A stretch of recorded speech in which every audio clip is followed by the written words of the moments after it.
안녕하세요. 조영진 목사입니다. 오늘은 제가 이 강의 스타일로 묵상하는 삶에 대해서 강의를 한번 하려고 합니다. 지난번에 제가 또 큐티 말씀 묵상에 대해서 강의를 한번 했잖아요. 근데 이번 금요일 이 예배는 이 강의로 대체하려고 합니다. 오늘은 이 강의 스타일로 마치 강의실에서 하듯이 하는 강의 스타일로 하는데요. 처음 시도해 보는 거니까 조금 낯선 면이 있을 수도 있고 또 하는데 강의 중에 실수가 있을 수도 있습니다. 그러니까 넓게 우리가 좀 이해하시면서 오늘 강의를 듣고 또 우리 말씀 묵상에 도움이 되셨으면 참 좋겠습니다. 묵상하는 삶에 대해서 두 번째 시간인데요. 오늘은 그 시편 1편으로 말씀 묵상하는 것에 대해서 살펴보려고 해요. 그러니까 시편 1편은 말씀 묵상에 대해서 뭐라고 얘기를 하는지에 대해서 우리가 살펴보려고 합니다. 자, 이 시편 1편은요, 시편 전체가 150편이 있잖아요. 시편이 총 150편이 있는데 시편 1편은 일종의 개론서와도 같은 거예요. introduction이에요. 즉 시편 1편은 전체 시편 150편 가운데 가장 먼저 있는 책이면서 또 앞으로 시편에 대해서 개론처럼 즉 서론격으로 얘기해 주는 거죠. 그 서론격인 시편 1편의 1절 첫 번째 시편의 전체의 그 첫 번째 구절은 뭘로 시작하냐면요. 복 있는 사람은 이라고 시작을 하고 있습니다. 복 있는 사람은. 그래서 결국은 복 있는 사람은 누구냐, 축복받는 사람은 누구냐로 시작을 하고 있거든요. 그래서 우리가 이 지점에 좀 주목해서 오늘은 이 복 있는 사람은 누군가에 대해서 좀 집중하면서 우리가 살펴봤으면 좋겠습니다. 자, 시편 1편이 가장 먼저 시작하는 그 단어가 복 있는 사람이라고 얘기를 했잖아요. 그렇다면 우리가 그런 질문이 생기지 않습니까? 복 있는 사람이란 도대체 누구인가? 복 받는 사람은 어떤 사람인가? 라는 질문을 당연히 할 수가 있는 거예요. 도대체 성경에서 말하는 복 있는 사람, 복 받는 사람은 누구인가? 우리가 첫 번째로 생각해 볼 수 있는 것은요. 행복한 사람이에요. 행복한 사람. 해피하고 사실 오늘날 많은 사람들이 행복한 인생, 행복한 가정, 행복한 삶에 대해서 많이 추구를 하고 있잖아요. 그죠? 누구나가 행복해지고 싶어 해요. 누구나가 행복한 인생을 살고 싶어 합니다. 여자들은 결혼을 하면 어떻습니까? 행복한 가정 만들고 싶어 하죠. 물론 여자뿐만 아니에요. 남자들도 행복한 가정을 가꾸고 싶어 해요. 아이들도 마찬가지잖아요. 행복한 이 자녀가 되고 싶어 하지 않겠습니까? 그러니까 누구나가 인생을 살아갈 때 행복을 꿈꿔요. 즉 행복입니다. 즉 happy life인데요. 그런 것이 결국은 복 있는 사람이에요. 행복한 사람이 복 있는 사람이겠죠. 그러면 당연한 것입니다. 이 두 번째로 생각해 볼 수 있는 건 뭐냐면요. 축복을 받는 사람이에요. 그러니까 복 있는 사람은 누구냐? 결국은 축복을 받는 사람이라고도 볼 수 있죠. 여러분, 축복을 받는 사람이란 무엇인가라고 생각할 때 우리 너무 복잡하게 생각할 필요는 없다고 생각이 들어요. 왜냐하면 구약 성경이나 신약 성경을 통틀어서 보면 그 하나님이 축복을 준다고 할 땐 거기엔 물질적인 축복이 있어요. 당연한 거예요. 물질적인 축복이 있고, 그리고 또 영적인 축복도 있고, 모든 축복을 다 포함하는 것이 축복이에요. 그래서 복이 있는 사람은 도대체 누군가라고 할 때, 축복을 받은 사람인데 그 축복이라고 하는 것은 결국은 물질적인 복도 받는 사람이고 또 또 자녀의 축복을 받는 사람이고, 우리가 보통 생각하는 참 저 사람은 복을 많이 받았다라고 할 때 생각하는 복이랑 똑같다고 보시면 돼요. 너무 우리가 그것이 기복적이다 이렇게 생각할 필요 없어요. 사실 그렇지 않습니다. 구약 성경에 보면 아브람도 재산을 많이 축적하고 있었고 하나님의 복을 받아서 나중에 욥 같은 경우도 다시 아내와 재물과 가정의 축복을 받지 않습니까? 그런 걸 보게 되면 결국은 복 있는 사람이란 뭐냐? 이 땅에서도 축복을 받는 사람이 곧 복 있는 사람이다라고 볼 수 있는 거예요. 그래서 우리가 좀 쉽게 생각을 하면 좋겠습니다. 복이 있는 사람은 누군가? 행복한 사람이에요. 행복한 사람. 재산이 많아도 재산이 적어도 행복한 사람이 있지 않습니까? 그래서 결국 복 있는 사람은 행복한 사람. 그리고 축복을 진짜 받는 사람들, 우리가 생각하는 그런 복들을 받는 사람이 복 있는 사람이다라는 것을 생각하면 좋겠습니다. 시편 1편에서요. 복 있는 사람은 이라고 언급을 하고 그리고 이어서 나오는 그 말씀이 어떤 것들이냐면 복을 받지 못하는 사람들의 그 특징을 언급을 하고 있어요. 그러니까 복 있는 사람은 이라고 말했는데 결국 이어져 나오는 것은 복을 받지 못하는 사람에 대해서 언급을 하고 있는 거거든요. 그 첫 번째는 누구냐면 악인들의 꾀를 따르는 사람들이에요. 악인들의 꾀를 따르는 사람. 그 반대가 복 있는 사람이겠죠. 그래서 악인의 꾀를 좇는 사람이 결국은 복을 받지 못하는 사람이 되겠죠. 그리고 두 번째는 죄인들의 길에 서지 아니하며라고 나오는데 이걸 거꾸로 보면은 죄인들의 길에 서는 사람이에요. 즉 복을 받지 못하는 사람의 특징 두 번째는 뭐냐면 죄인들의 길에 서는 사람들이에요. 그리고 세 번째 복을 받지 못하는 사람의 그 특징은 뭐냐면요. 오만한 자들의 자리에 서 있는 사람들이에요. 즉 오만한 자리에 있는 사람들인 거죠. 즉 교만한 자리에 있는 사람들이라는 것입니다.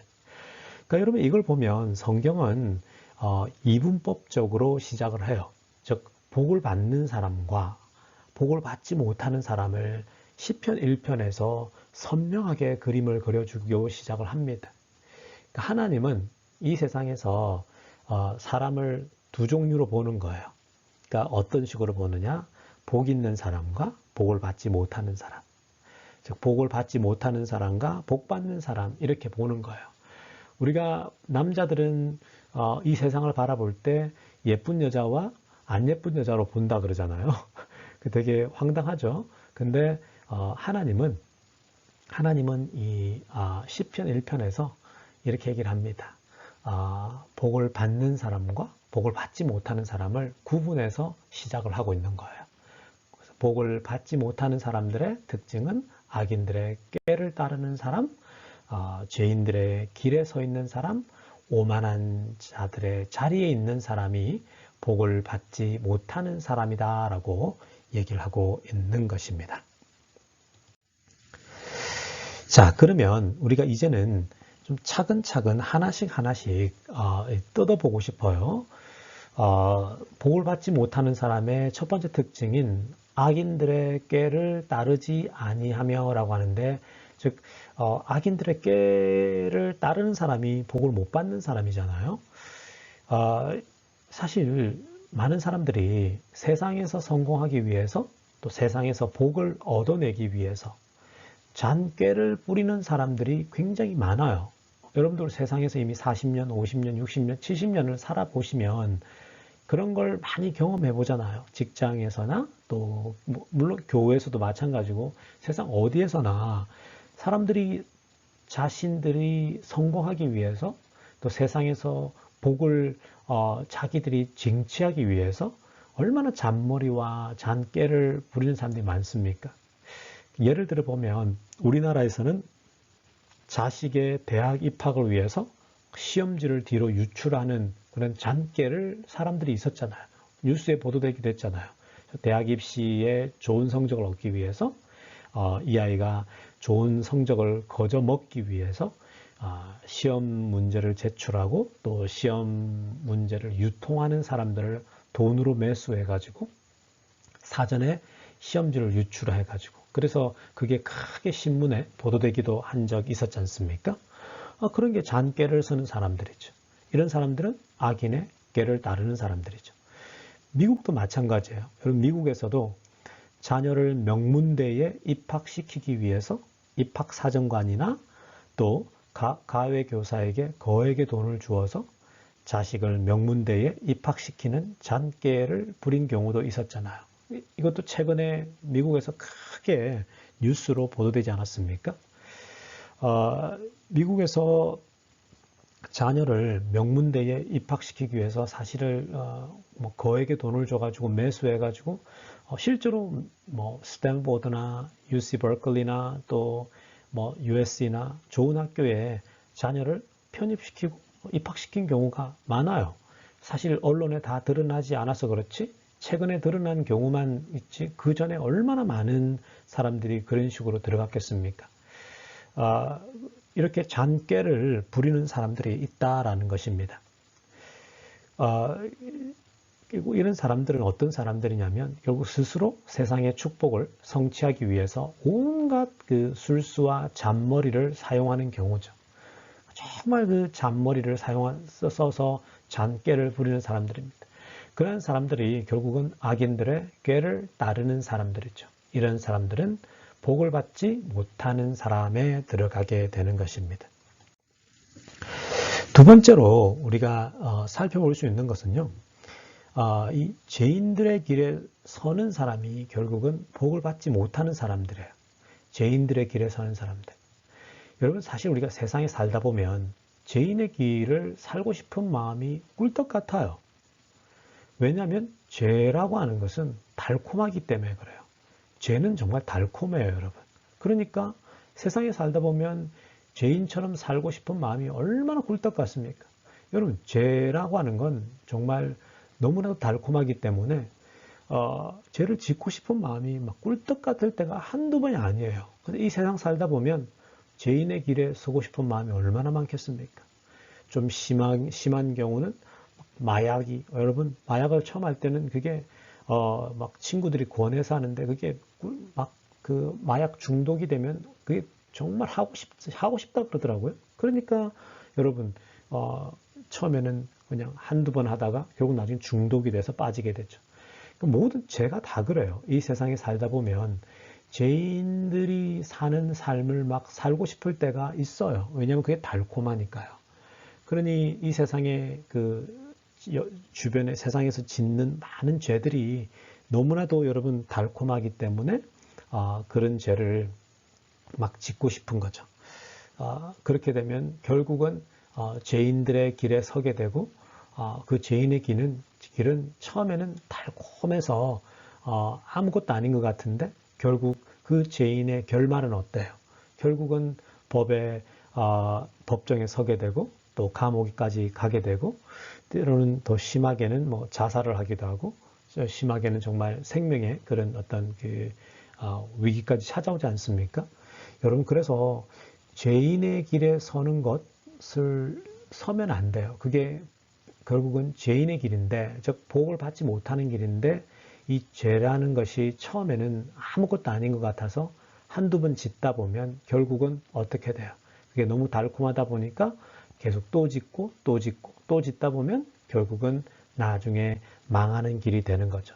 그래서 성경은 이 시편 처음 시작할 때 결국 복 있는 사람은 얘기를 하고서 복을 받지 못하는 사람들의 특징을 얘기할 때 죄인의 길에 서는 사람이 결국 복을 받지 못한다라고 얘기를 하는 거예요.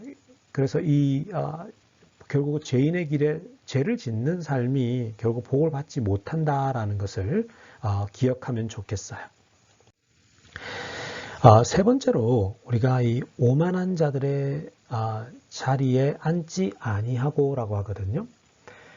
결국 복을 받지 못하는 사람의 세 번째 특징은 오만한 자의 자리에 앉는 거예요. 즉 무슨 말이냐? 세상에서 교만하기가 참 쉬운데 교만한 사람들이라는 거예요. 교만한 사람들은 결국은 복을 받지 못한다라는 겁니다. 교만한 사람들. 근데 세상 살다 보면요. 교만하기가 참 쉬워요. 정말 교만하기가 쉬워요. 예를 들면 남들보다 재산이 많아 보십시오. 재산이 많아지면 거만해지죠. 재산이 많아지면 괜히 이 어깨에 뽕이 들어가가지고 교만해지잖아요. 그러니까 재물이 많으면, 돈이 많으면 거만해져요.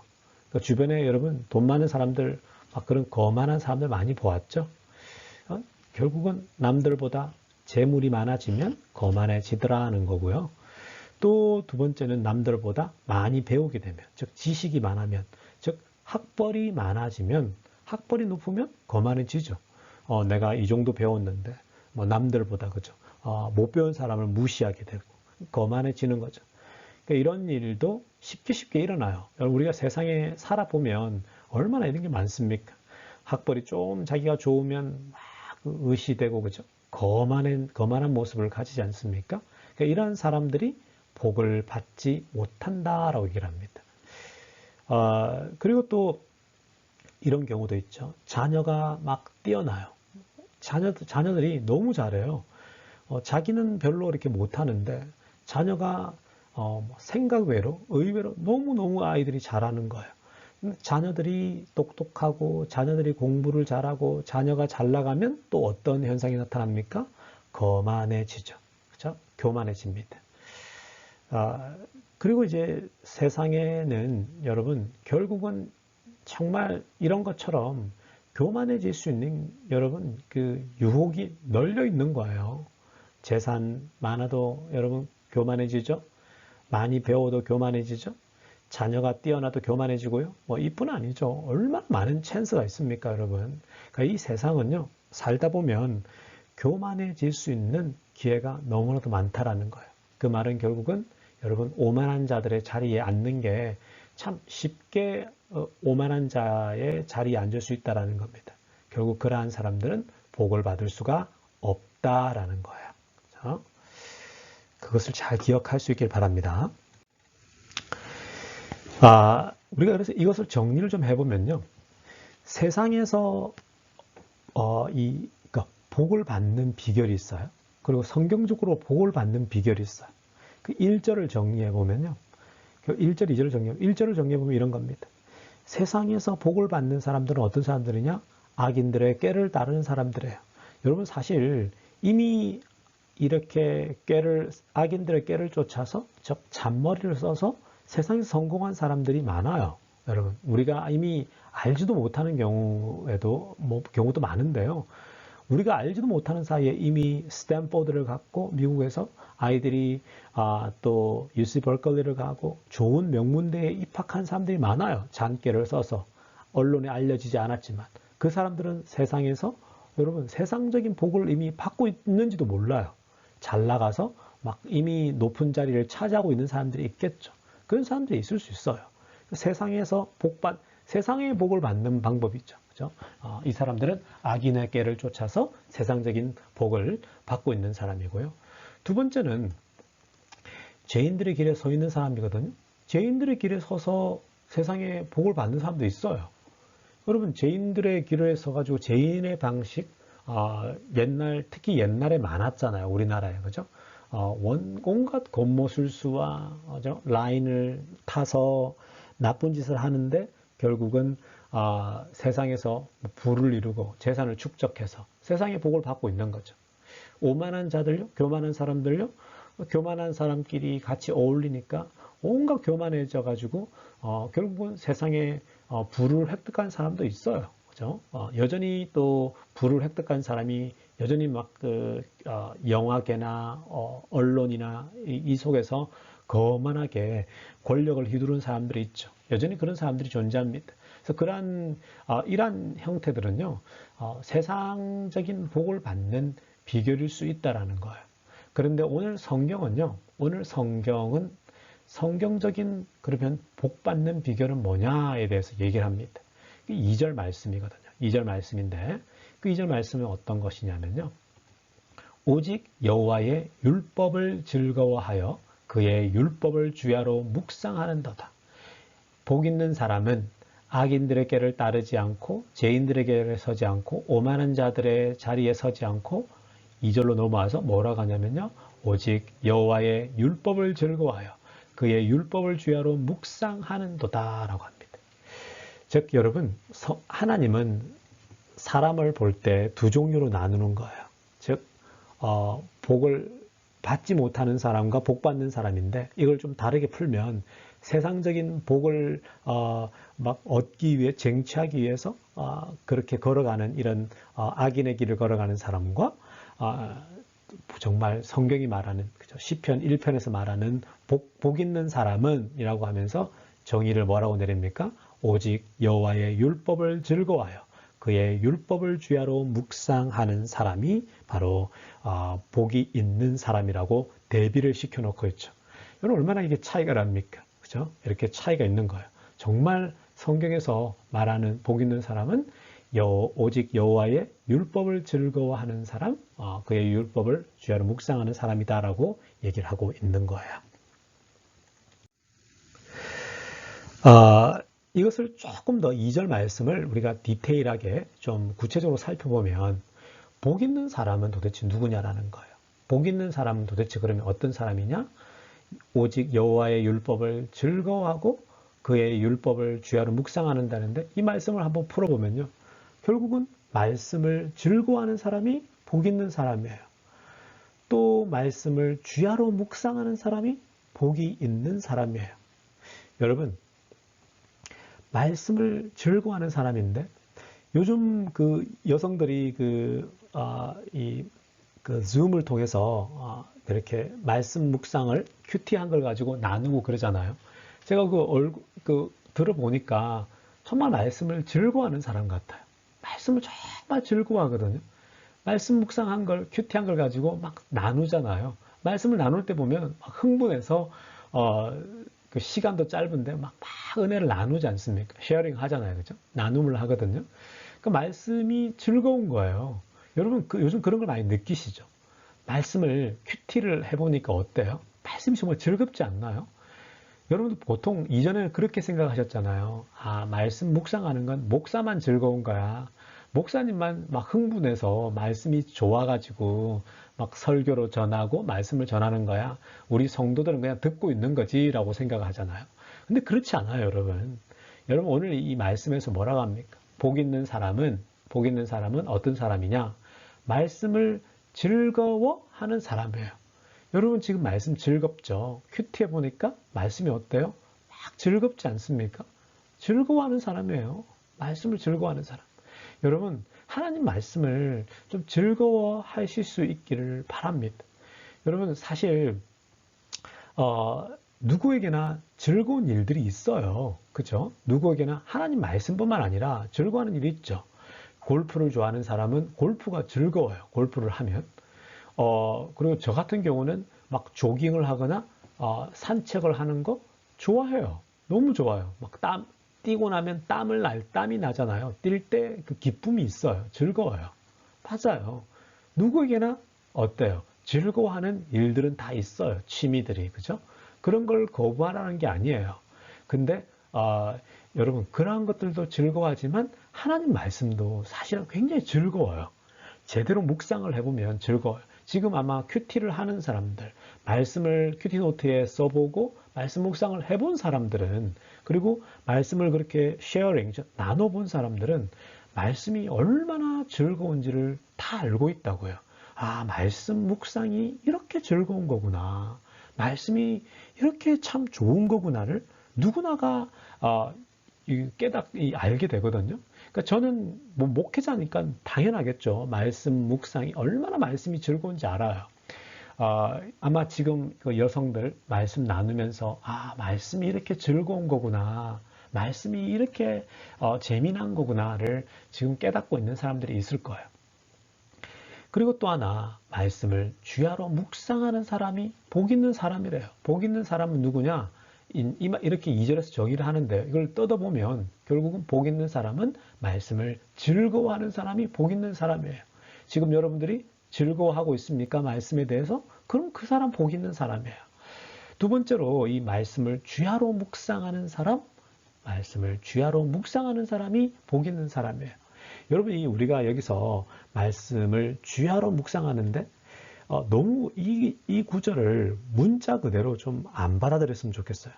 주야로 묵상하니까 아침에도 점심에도 저녁에도 말씀만 묵상하고 있는 사람이 들이 있겠죠.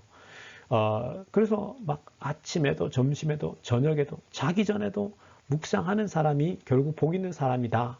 물론 여러분 말씀을 아침에도 점심에도 저녁에도 묵상하는 사람이 있겠죠. 그죠? 그런 사람 복돼요. 근데 여러분 한번 생각해 보십시오. 직장에 나가고 일하는 사람들이 여러분 일을 하고 있는데 우리가 아침에도 점심에도 저녁에도 항상 할 수 없잖아요. 매 순간순간 할 수 있는 게 아니잖아요. 그러니까 여러분 이 말씀을 우리가 이해할 때는요. 율법을 주야로 묵상한다 할 때 말씀을 주야로 묵상하는 사람이라고 할 때 이걸 우리가 문자적으로 받아들이기보단 이걸 어떻게 이해해야 되냐. 즉 주야로 묵상한다는 말은 말씀을 우리가 인생에 놓지 않는다라는 거예요. 늘 항상 말씀을 묵상한다라는 거거든요. 그러니까 이건 제가 그 말씀 묵상 큐티 강의의 1편에도 얘기한 것처럼 결국은 여러분들이 가장 좋은 시간을 떼서 하나님 말씀을 묵상하면 된다라는 거예요. 그렇죠? 여러분들이 아침이 좋으면 아침을 떼세요.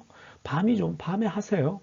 낮에 점심이 좋으면 점심 먹고 여러분 뭐 스타벅스에서 큐티책을 펼쳐놓고 혼자서 묵상을 하면 그것도 얼마나 좋아요. 그건 주야로 묵상하는 삶인 거예요. 여러분. 그러니까 말씀을 주야로 묵상하는 사람이란 결국은 하나님 말씀을 꾸준하게 하는 사람을 뜻한다라는 거예요. 여러분 매일 못하는 사람도 있죠. 그죠? 말씀 묵상을 매일 못하는 사람이 있어요. 그러면 그런 사람은 일주일에 한 번씩이라도 꼭 하셨으면 좋겠어요. 토요일 같은 경우 직장 다녀와서 토요일 날 아침밥을 먹고 하건 뭐 산책을 하고 하건 저녁에 하건 anytime 여러분들이 available 할 때 할 수 있는 거죠. 즉 그래서 말씀을 주야로 묵상하는 사람이란 내가 말씀을 규칙적으로 묵상하는 사람을 일컬어서 말씀을 주야로 묵상하는 사람이다라고 볼 수 있는 거예요. 즉 복 있는 사람은 다시 한번 정리를 하면 어떤 사람이냐? 말씀을 즐거워하는 사람이 복 있는 사람이고 또 복 있는 사람은 말씀을 항상 주야로 묵상하는 사람이 결국은 복 있는 사람이다라는 것입니다. 자, 이제 우리가 복 있는 사람의 그 기초, 파운데이션, 복 있는 사람의 그 파운데이션은 뭐냐? 복 있는 사람의 그 파운데이션은요, 우리가 이렇게 볼 수 있습니다. 말씀을 즐거워하는 사람이 복 있는 사람의 기초가 돼요. 말씀을 주야로 묵상하는 사람이 그 복 있는 사람의 기초가 돼요. 여러분 참 재밌어요. 제가 옆에다가 이렇게 소유, 건강, 자녀라고 써놨는데 오늘 이 시편 1편에서 복 있는 사람을 얘기할 때 복 있는 사람은 소유를 많이 가진 사람, 즉 재산을 많이 가진 사람이다 라고 얘기하지 않죠. 또 복 있는 사람은 건강한 사람이다 라고 얘기하지 않아요. 또 복 있는 사람은 누구냐? 자녀가 잘 되는 사람들이다. 자녀가 많은 사람이다라고 얘기하지 않아요. 그러니까 즉 오늘 시편이 이 말씀은 복 있는 사람은 이라고 할 때 재산이 많고 건강이 좋고 자녀가 아주 잘 나가는 것이 복 있는 사람이다라고 얘기하지 않는다라는 거예요. 복 있는 사람의 그 파운데이션, 복 있는 사람은 뭐냐? 즉 말씀을 즐거워하는 사람이 복 있는 사람이고요. 말씀을 주야로 묵상하는 사람이 복 있는 사람이라는 거예요. 이게 무슨 말입니까? 결국은 복 있는 사람은 말씀을 여러분 소유는 없고 건강도 좀 없어도 자녀가 좀 못돼도 말씀을 즐거워하고 있는 사람이라면 그 사람은 결국은 복 있는 사람이라는 거예요. 여러분 어떻게 모두가 다 재산을 막 많이 갖고 있겠어요? 어떻게 모든 사람이 건강하겠어요? 어떻게 모든 사람이 다 자녀가 잘 돼 있겠어요? 자녀가 좀 못돼도 건강이 지금 좀 나빠도 소유가 좀 없어도 말씀을 즐거워하는 사람은 복 있는 사람이라는 거예요. 하나님께서 여러분들이 뭐 건강이 좀 나빠도 자녀가 좀 안 돼도 소유가 좀 없어도 재산이 좀 없어도 말씀을 즐거이 묵상하는 사람은 결국은 뭐예요? 복 있는 사람이라는 거예요. 또 말씀을 항상 곁에 두고 묵상하는 사람은 그 사람이 복 있는 사람이지. 뭐 소유가 좀 없어도 건강이 좀 없어도 자녀가 좀 못 돼도 복 있는 사람의 정의는 이렇게 된다라는 거예요. 말씀을 즐거워하고 말씀을 주야로 묵상하는 사람이라는 거예요. 자, 그런데 제가 항상 말씀에서 균형을 얘기하지 않았습니까? 여러분, 이 소유, 그러니까 재산이 있는 것, 또 건강한 것, 자녀가 없는 것, 이걸 무시할 수 없어요. 여러분, 복 있는 사람이라고 해서 꼭 이게 없는 사람만 복이 있다라는 것, 그것도 아니에요, 여러분. 그러니까 여러분, 결국은, 복 있는 사람에게 소유도 있고, 건강도 있고, 자녀도 있으면서 말씀을 즐거워하고, 말씀을 잘 묵상하는 사람이면 얼마나 좋겠습니까? 결국은 성경은 그걸 지향을 해요, 여러분. 그런데, 복 있는 사람의 파운데이션, 가장 그 bottom line, 기초는 뭐냐? 여러분, 뭐가 없어도 말씀을 즐거워하면 여러분들은 복 있는 사람이고요. 말씀을 주야로 항상 꾸준히 묵상하는 사람이라면 여러분들이 복 있는 사람이다라는 거예요. 그것을 놓치지 마시길 바랍니다. 이제 그 묵상하는 사람들의 그 인생에 대해서 성경이 이제 3절, 4절에 가서 얘기를 하고 있습니다. 묵상하는 사람들의 인생이란 어떤 사람들이냐? 말씀을 묵상하는 사람들의 인생은 어떻게 펼쳐지냐면요. 구체적으로 나와요. 즉 뭐냐면 그는 시냇가에 심은 나무가 철을 따라 열매를 맺으며 그 잎사귀가 마르지 아니함 같으니 그가 하는 모든 일이 다 형통하리로다라고 합니다. 여러분 묵상하는 사람들, 즉 말씀을 묵상하는 사람들의 인생은 궁극적으로 어떤 인생이 펼쳐지냐면요. 시냇가에 심은 나무와 같다라는 거예요. 말씀 묵상하는 사람들의 인생은 특징이 어떤 거냐? 시냇가에 심은 나무와 같다? 열매를 맺는 나무다? 모든 일이 형통해진다라고 얘기를 해요. 여러분, 시냇가에 심은 나무가 뭡니까? 시냇가에 심은 나무는 물가에 심긴 나무니까 어때요? 결국은 열매를 맺게 되겠죠. 그리고 모든 일이 형통한 사람이래요. 여러분, 시냇가에 심은 나무라는 것은 쑥쑥 자라게 돼요. 즉 물가에 심겨져 있으니까 물을 계속 공급받으니까 나무가 쑥쑥 자라겠죠. 여러분 결국 묵상하는 사람들의 인생의 첫 번째 모습은요. 시냇가에 심은 나무와 같더라는 거예요. 시냇가에 심은 나무. 말씀을 즐거워하고 말씀을 늘 꾸준히 묵상하는 사람들은요. 마치 시냇가에 심은 나무와 같죠. 결국은 신앙생활을 똑같이 하는데요. 신앙생활을 똑같이 하는데 말씀을 꾸준히 묵상하는 사람들은 어떠냐면 쑥쑥 자라가요.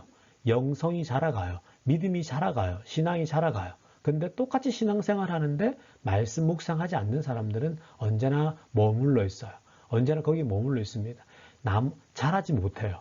여러분, 말씀 묵상하지 않는 사람들은요, 절대로 믿음이나 신앙이 자라지 않는 거예요. 왜냐? 시냇가에 심은 나무가 아니기 때문에 그래요. 시냇가에, 물가에 심었다는 말이 결국은, 묵상하는 사람들, 말씀을 묵상하는 사람들은 시냇가 늘 생수를 공급받는 거예요. 하나님으로부터 그런 영적인 것을 공급받아요. 그러니까 자라겠죠. 풍성하게 자라겠죠. 그래서 여러분, 말씀을 묵상하는 사람들은 시냇가에 심은 나무라면, 쑥쑥 자라는 나무라면, 말씀을 묵상하지 않는 인생은 시냇가에 심지 않았기 때문에 자라지 않아요. 어때요? 나중에 메말라서 죽기도 하고, 요즘같이 이 LA에 여러분 막 그 불볕 더위가 시작되는 이런 때에는 어떻습니까? 그러니까 타 죽어버리겠죠. 그러니까 여러분 결국은 말씀을 묵상하지 않는 인생은 중간에 사라지기도 하고 신앙을 잃기도 하고 정말 피폐해지겠죠. 근데 말씀을 묵상하는 인생은 어떤 인생이냐? 시냇가에 심은 나무와 같아서 쑥쑥 자라겠죠. 쑥쑥 자라게 됩니다. 그리고 또 하나 말씀 묵상하는 인생의 특징은 뭐냐면 열매를 맺게 돼요. 열매, 그죠? 철을 따라 열매를 맺는다라고 합니다. 그 잎사귀가 마르지 않다 그러죠. 즉 열매를 맺는다라는 거예요, 여러분. 말씀을 묵상하는 사람들의 인생은요, 열매를 맺게 돼 있어요. 열매를 맺습니다. 어떤 식으로든 열매를 맺게 돼요. 나무가 커지니까 열매, 잎사귀가 생기고 열매가 주렁주렁 맺히게 되죠. 그러니까 열매 맺는 인생이 된다라는 거고요. 결국은 모든 일이 또 형통해집니다. 형통한 인생이 된다라는 거예요. 여러분, 형통해진다라는 거죠. 바로 묵상하는 사람들의 인생은 시냇가에 심은 나무처럼 자라고 열매를 많이 맺게 되고 모든 일이 형통해진다라는 것입니다. 자, 그렇다면 우리가 이제 결론적으로 말씀 묵상하면 결국은 시냇가에 심은 나무가 되고 열매를 맺는 나무가 되고 모든 일이 형통해진다. 결국 형통해진다는 얘기예요. 말씀을 즐거워하고 말씀을 묵상하는 인생은 그 인생이 형통해져요. 그래서 여러분 우리가 성경적인 형통에 대해서 오늘 본문을 통해 살펴볼 수가 있는 거거든요. 여러분, 열매 맺는 나무가 되면 결국 나를 비롯해서 모두에게 유익함을 줘요. 여러분 열매가 한번 생겨 보십시오. 나무가 봐요. 이 말씀을 묵상하면 시냇가에 심은 나무가 돼서 쑥쑥 자라죠. 그러면 그 나무는 결국 열매를 맺게 되죠. 열매를 맺으면 누구에게 좋은 거예요? 먼저는 나에게 좋겠죠. 여러분 열매가 맺히면 내가 따먹잖아요. 그죠? 여러분 열매가 맺히면 저는 요즘 산책하다가 길 가다 보면 그 나무에 그 살구나무나 열매가 맺혀 있는 게 있어요. 뭐 오렌지나 뭐 레몬 같은 게. 살구나무가 이렇게 제가 산책하는 곳 살구나무가 있는데 이렇게 지나가다가 이렇게 하나씩 따먹어요. 뭐 불법인지 잘 모르겠는데 어찌됐건 그냥 지나가면 손 닿을 때에 살구나무가 있는데 이렇게 하나씩 따먹으면요 너무 달콤해요. 맛있어요. 여러분 그 열매를 맺히면 첫 번째 나에게 좋고요. 그리고 열매가 맺히면 누구에게 좋아요? 여러분 다른 사람에게도 좋아요. 열매가 맺히면 다른 사람에게 유익함을 주죠. 여러분 그 나무가 누가 심었는지 잘 모르겠어요. 그 주인을 잘 모르겠지만 누군가는 심었겠죠. 근데 그 사람이 심어 놓으니까 그 사람도 따먹고 나도 따먹는 거예요. 그리고 여러분 사람에게만 좋습니까? 열매가 있으면 날아가는 새가 거기에 나무에 앉아서 그 열매를 따먹잖아요.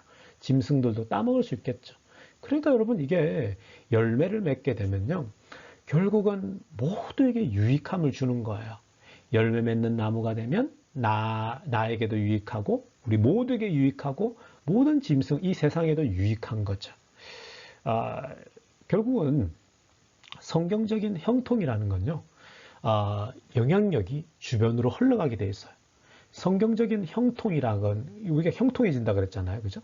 말씀을 즐거워하고 묵상하면은 모든 일이 형통해진다 그랬는데 결국 성경적인 형통이란 영향력이 나로부터 흘러간다라는 거예요. 영향력이 흘러가요. 나무가 열매를 맺게 되고, 그죠? 그러면 결국은 많은 사람의 유익함을 주듯이 결국 성경적 형통이라고 하는 것은 영향력이 주변으로 흘러가더라는 거예요. 결국은 우리가 어떤 형태가 됩니까? 축복의 통로가 된다라는 거예요. 우리가 축복의 통로가 되는 거예요. 즉, 말씀을 묵상하고 말씀을 즐거워해서 말씀을 꾸준히 묵상하는 인생은요. 어떻게 되냐면 열매를 맺어요. 여러분. 열매를 맺고 모두에게 유익을 주고 결국 그 성경적인 형통이란 축복의 통로가 된다라는 거예요. 여러분. 우리가 아까도 살폈지만 말씀 묵상의 기초는 뭐냐면은 결국은 이 복 있는 사람의 기초는 말씀을 묵상하는 사람이잖아요. 그죠? 근데 말씀을 묵상하고 하나님 말씀을 사모하는 사람들은요, 열매를 맺게 돼요, 여러분. 단순히 영적인 열매만 맺는 게 아니고요. 아까 우리가 설명했던 것처럼 하나님이 재산도 불려주고요, 부도 갖다 주고요. 그리고 여러분 자녀가 잘 되게 하고요. 말씀을 따르는 가정인데 어떻게 자녀가 안 되겠어요? 당연히 결국은 자녀가 잘 되고요. 그런 어떤 세상에서의 축복도 함께 받게 된다라는 거예요.